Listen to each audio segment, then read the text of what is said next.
Mike, it's an absolute honor and pleasure to have you here today. I've followed your story for the last couple of months since seeing your feed on Facebook. What was the catalyst that made you say, right, I'm going to do this now and take that leap of faith? I'd heard it before from people. So over the course of, being sober for 11 years, I'd done lots of talking in prisons and schools and, detox clinics, and loads of people said to me, Michael, you should really write a book. And sort of I'd heard it and I'd thought about it, but I'd never really thought I'm actually going to go and do it.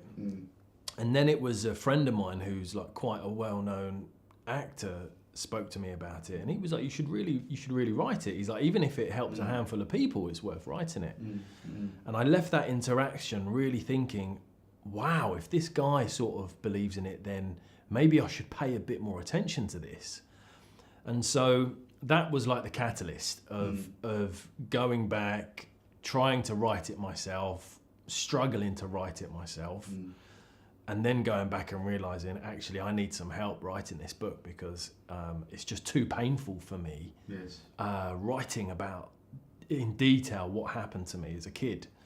And so that's when I ended up meeting Chrissy Manby, who's the ghostwriter, and we met at a random, meeting in Norway of all places. It was just surreal.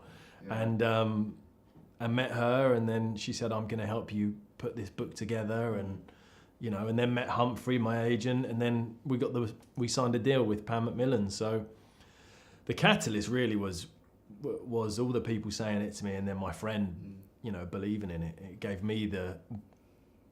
me the belief myself, So I'd say that was it.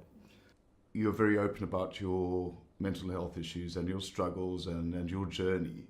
How did you manage the process of putting your story on paper in terms of your mental wellness? In all honesty, Tim, it's really, really hard reliving all of that stuff.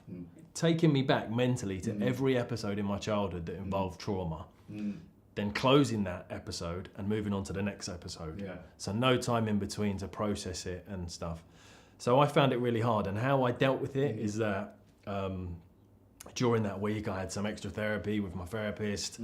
I had a lot of my friends close to me to talk and check in with, and I had support from my wife, Sasha. But I made a commitment that when I'm doing this book, that it's going to be the unfiltered truth of all my life. And I wanted to give that. I wanted to give every detail, as painful as it is.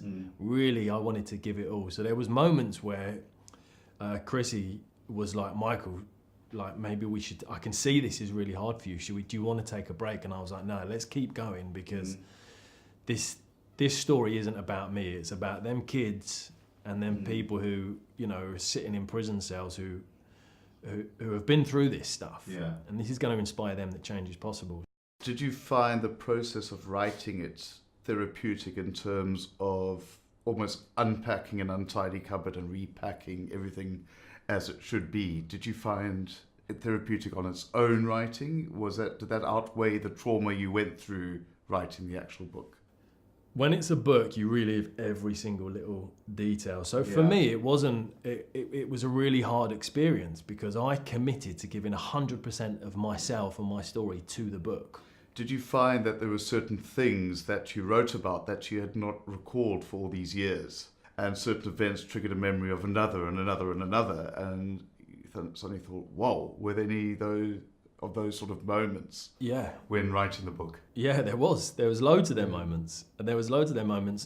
Moments that I hadn't forgot. Like I'd sort of remembered them, but I'd just never spoken about them, not to anyone, not to my wife or anyone. So I even said to like my brother and my wife, I was like, there's stuff in this book that you guys even don't know about. It's going to be an interesting read, even for the people that are closest to me, because, like what you said, you go down a road and you remember this and you remember that, and it's like boom, boom, boom. And yeah, you've obviously, as you've said, there's certain things that people don't know, people close to you don't know.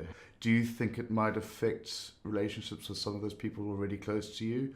Or have you sort of intervened and pre-warned that there might be certain elements that might be a bit taken aback by? Yeah, I have, and I think, you know, a lot of people who follow me on social media, we've been in contact together via, you know, messaging and stuff. I have pre-warned a lot of them. You know, it is hard. It's a sad story, really, and I've prepared my loved ones and family for that as well, because, you know, it's a sad story of a boy who had a very difficult start in life. I think emotionally, on some level, people who are close to me, and I would class even the people who follow me on social media, we build these relationships, we're close, you know.